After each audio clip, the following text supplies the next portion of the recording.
been a little while. Um, got a break. We've got a call that's coming up that will be on a deal that we have that will be listing for sale through Good Merger that is located in South America. So we're doing more of those listings now. So figure we could chat overseas deals, chat really good cigars.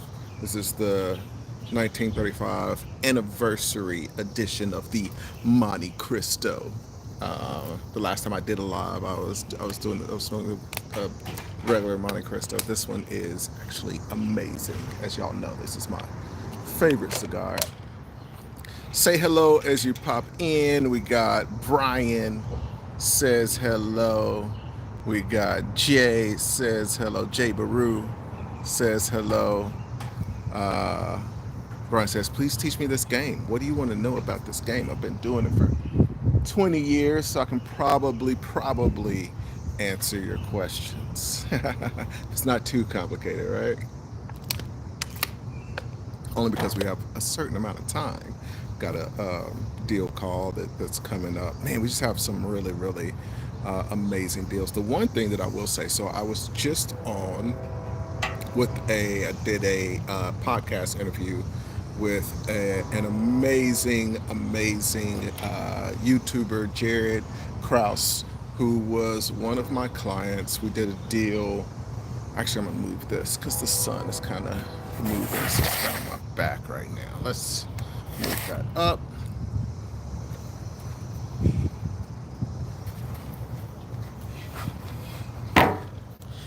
Let's do a little switcheroo. Say hello as you come in. Also, hit the like button. Hit the like button. Say hello and hit the like button. Feel free to put any questions that you have in there.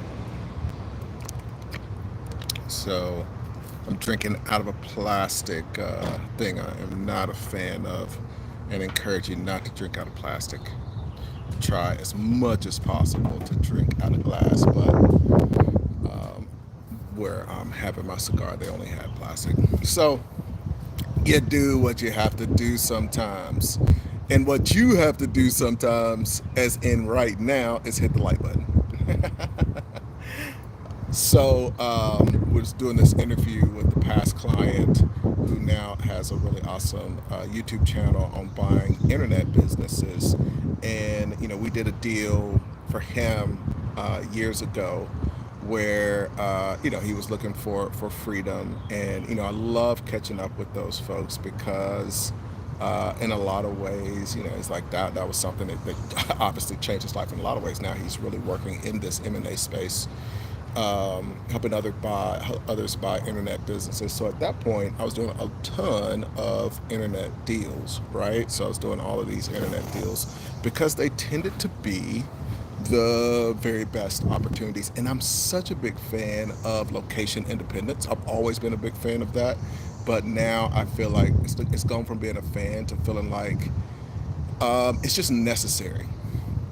But I don't think that you have to do it through internet deals. And in fact, I think that when possible, it's great. It's better to get a remotely run offline business than it is an internet business for a lot of reasons. And there are probably, 5 or 6 reasons. I'll give you kind of 3 reasons specifically right now. The biggest reason is that this whole space, the reason that it works is because of seller financing. And so it's not just that it gives us leverage. That is one of the reasons. Like, we want to be able to leverage our investment. I talk about the fund that I had years ago where, we had a 300% return. And the only way you're getting that kind of return is because of leverage. And also just talk about the other benefits. Like, this is the only, I've had millions and millions of dollars in business acquisition debt that I did not have to get, I didn't have to apply for it, didn't have to have a credit report pulled, didn't have to have that affect my debt to income ratio by being reported on my personal credit when I'm doing other deals. And so it's one of the reasons in general that I'm just not a big fan of starting a business from scratch, because even if you can get a loan, um, you're going to have that debt. It's going to be usually a blanket lien against all your assets, and so there are all of those kind of issues just on the debt side. But the biggest reason has nothing to do with the fact that it increases your ROI and all that. It's much different. Let's say, uh, what's up, Adriana? Thanks for popping in. She says, "Hey, so you smoke cigars?" I do smoke cigars. I love a very good cigar. I would say not often. Though. I'm not one of those people that's like, a daily or every week. I'm probably once or twice a month. I'll have a cigar as long as I can get it in a very fresh cigar, very high quality cigar. Then I will. I'm not not buying the one out of the gas station or anything like that.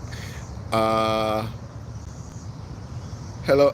What's up, Angela? Angela says hello. Ace. Uh, Brian says M&A seems really complicated.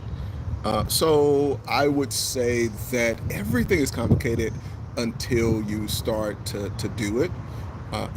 The something that I look at my nephews that do a lot of things online where it's like, wow, like what in the world? But obviously, it's something that anybody can learn. You just have to do it. And it's the same thing with M&A. It's one of the reasons that in our program we connect each person, each client, with two specialists that have had experience.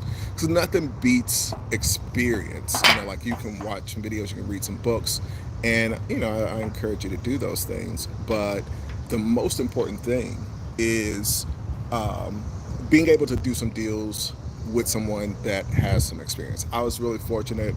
My mentor had done multiple $100 million deals and that kind of thing, and being able to not have like I had access to him once a quarter, um, and so but I had to like pack everything into that hour once a quarter. But even those, I tell, I was talking to a buddy of mine who's a financial advisor, and we're talking about this guy who was a mentor of mine who flipped hospitals, and I was like, man, it was probably only a total of 12 hours, but those 12 hours changed my life.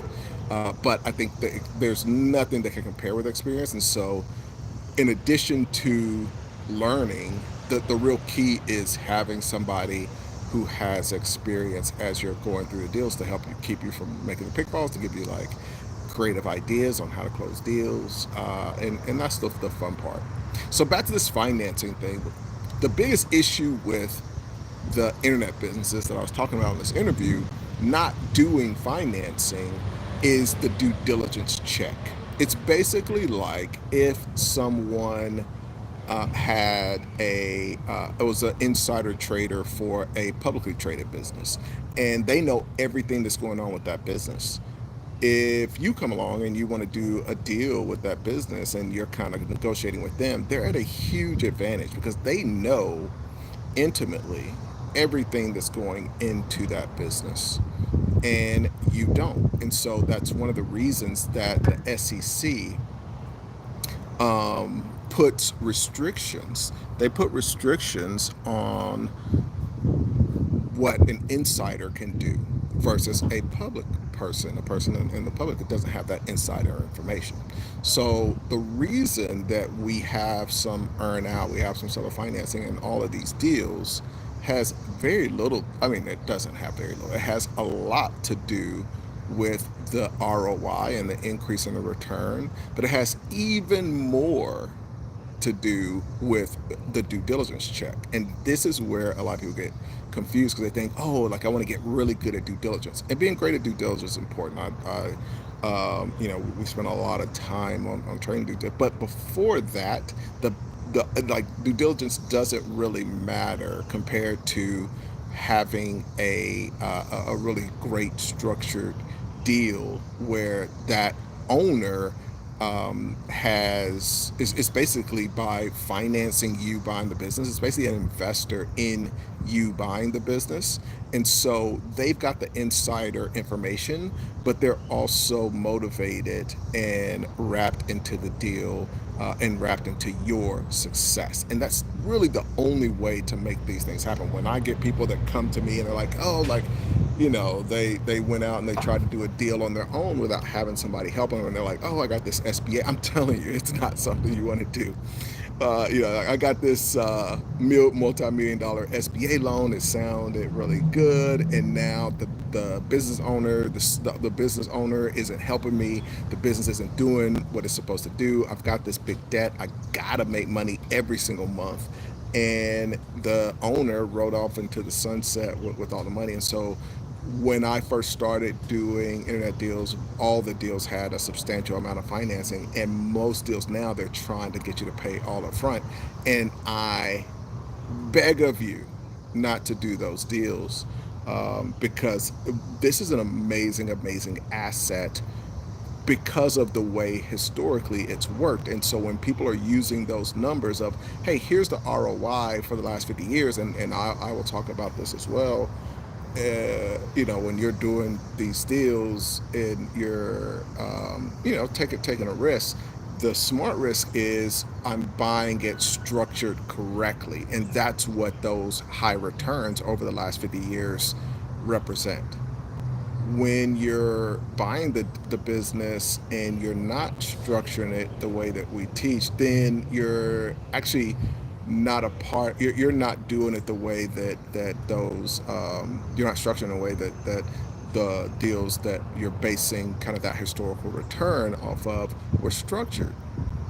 And that puts you at a huge disadvantage and just increases the likelihood that you are not going to be happy with the results. And so, was talking about that, and it's not that I'm against the internet businesses. I love them when they can be structured correctly, but because of so many people being, talking about buying business, and people getting excited, they're making dumb decisions that they don't even know are dumb decisions, and doing dumb deals that they don't realize are dumb deals. And the truth is that, you know it can be an amazing, amazing asset class, but if you're not doing it correctly, then it's a terrible asset class. You should only be doing this stuff if you're doing it correctly. And when it comes to internet deals, I think that's where you want to be very careful. Now, here is where I think that there are some really big opportunities. One of them is the media assets. We've talked about that, and we have the media mogul program that's in Patreon, and that's where we're finding a lot of deals in the media space that are really, really great deals that you can structure. You can get with no money down. You can do all of the things that we used to be able to do with internet-based businesses. The second one that I haven't talked at all about is remotely run businesses, right?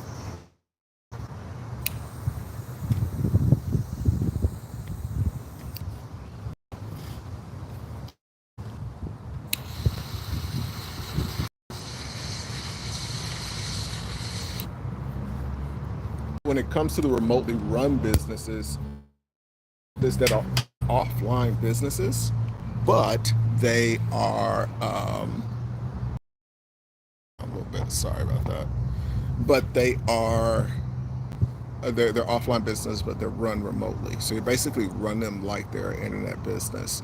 And this is one of the things that I had to do because I didn't realize, how much more valuable a remote business was compared to an offline business. So this is for two reasons. Number one, if you're somebody that wants to have mobility and be able to travel and live in other countries, there are some financial benefits to that on the tax side, and then on the geo arbitrage side, then there's some benefits on being able to find other really cool opportunities.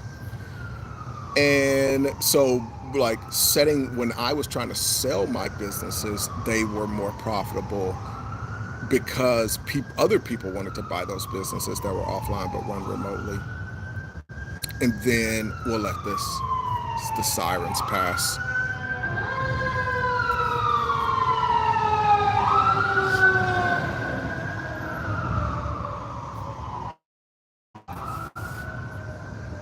We got somebody says, Angela says, I'm definitely a glass snob. Yes. Chap, what is up? Only all admins are awesome. Please hit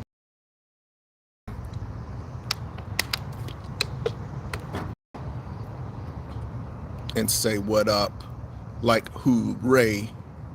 I like that hooray. Just did says what's going on, Ace. So, with the remotely run businesses, I think as if you're in touch with what's going on in the government in the U.S. and just a lot of interesting things that line up to be the same things that other countries have had to happen that lead to major issues, and you just have all these other things that pop up. So the first part is, all right, doing remotely run businesses that are U.S. based. You can make the U.S. dollar and spend overseas. Now the weird thing is that right now the U.S. dollar is getting weaker and weaker, which is a sign of not good things compared to other countries. Now people in the U.S. recognize that because everything is more expensive, right? So and things are just getting more expensive.